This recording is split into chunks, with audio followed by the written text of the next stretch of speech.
பிரசங்கம் பண்ண அனுமதிப்பீர்கள் என்று கேட்டார்.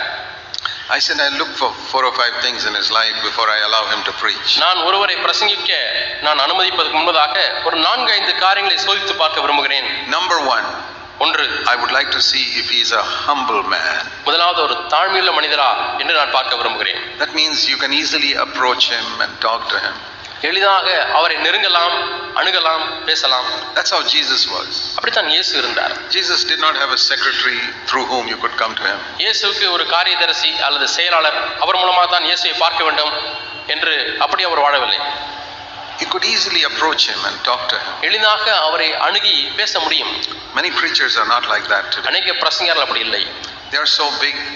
அவர்கள் தங்கள் பார்வையில் பெரியவர்கள். Only mingle with the big people in the town. அந்த பட்டணத்தில் உள்ள பெரிய பெரிய மக்களோடு கூட தான் அவர்கள் கலந்து பேசுவார்கள், பழகுவார்கள். They don't mingle with ordinary people. சாதாரண மக்களோடு கூட பழக மாட்டார்கள். Jesus mingled with ordinary people. இயேசு சாதாரண மக்களோடு கூட பழகினார். So that's the number 1 thing I look for. நான் தேடி பார்க்கக்கூடிய முதல் காரியம் அதுதான். Is the man a humble man? ஒரு மனிதர் ஒரு தாழ்மையான மனிதரா? The second thing I look for நான் பார்க்கக்கூடிய இரண்டாவது காரியம் is what is his attitude to money? பணத்தின் மீது அவருக்கு இருக்கக்கூடிய மனப்பான்மை எப்படி இருக்கிறது? Is he very eager to get money from people? மக்களிடத்திலிருந்து பணத்தை பெறுவதற்கு அவருக்கு பெரிய ஆவல் இருக்கிறதா? Is he preaching that people must give their tithe and give their money? மக்கள் தங்களுடைய தசமபாகத்தை கொடுக்க வேண்டும், பணத்தை கொடுக்க வேண்டும் என்று பிரசங்கிக்கிறவரா இருக்கிறாரா? And he takes their money and buys big cars and houses for himself. அந்த பணத்தை எல்லாம் வாரி அதை வைத்து பெரிய கார், பெரிய வீடு வாங்குகிறாரா? No, I say I don't want such people even if they are good preachers. அவர்கள் நல்ல பிரசங்கரா இருந்தாலும் அப்படிப்பட்டவர்கள் எனக்கு தேவையில்லை என்று சொல்கிறேன். I will ask people to preach in our pulpit who have no interest in money. பணத்தில் எந்த விருப்பம் இல்லாதவர்களாக இருந்தால் அவர்களை நான் பிரசங்கிப்பதற்கு அனுமதிப்பேன். Then the third thing I look for நான் பார்க்கக்கூடிய மூன்றாவது காரியம் is what are his children like? அவருடைய பிள்ளைகள் எப்படி இருக்கிறார்கள்? Has he brought up his children in a godly way? தன்னுடைய பிள்ளைகளை தேவபக்தியுள்ள ஒரு வழியிலே வளர்த்திருக்கிறாரா? Because our children know how we behave at home. நாம் வீட்டிலே எப்படி நடந்து கொள்கிறோம் என்பதை நம்முடைய பிள்ளைகள் அறிந்திருக்கிறார்கள்.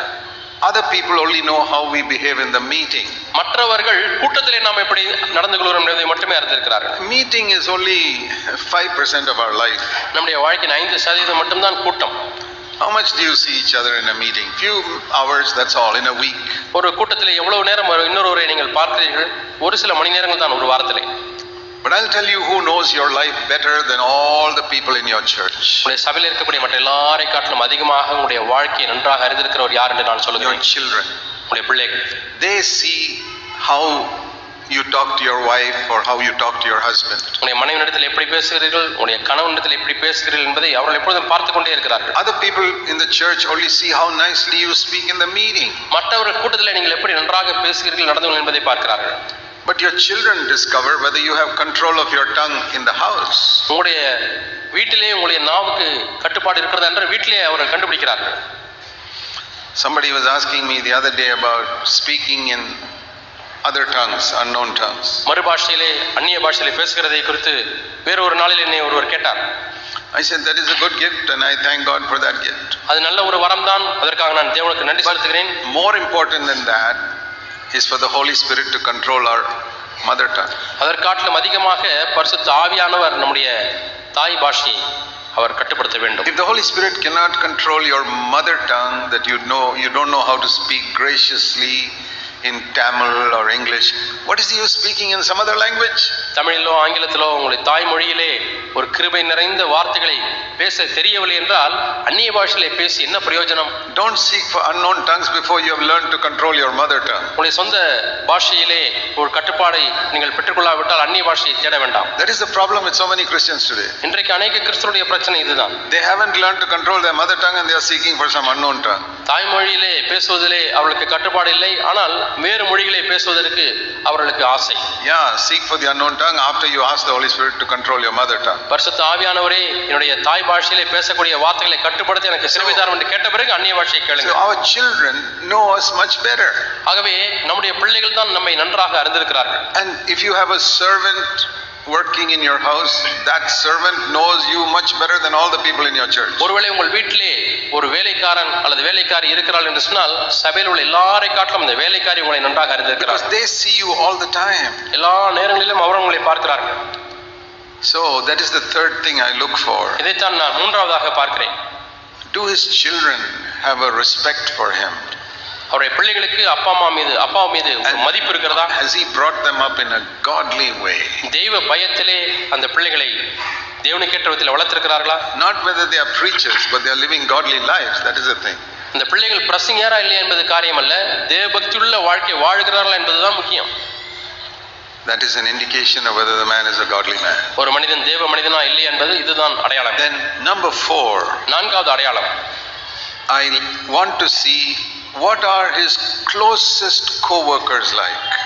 அவருக்கு நெருக்கமான உடன் ஊழியர்கள் எப்படிப்பட்டவர்கள் என்று நான் பார்க்க விரும்புகிறேன். Not all his co-workers, because even Jesus had some disciples who were carnal, as we see here.